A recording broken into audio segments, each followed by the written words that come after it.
Ang papa niyo po ang naggawa ng desisyon against all Filipinos na may libing si Marcos Sr. sa libingan ng mga bayani. Ano na po ang nangyari ngayon?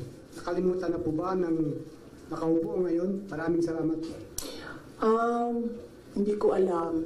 Pero isang beses sinabihan ko talaga si Senator Amy. Sabi ko sa kanya, kung hindi kayo tumigil, huhukayin ko yung tatay ninyo. Itatapon ko siya sa West Philippine Sea. Sinabihan ko si Senator Amy. One of these days, pupunta ako dun, kukunin ko yung katawan ng tatay niyo. Tapon ko yan dun sa West Philippine Sea.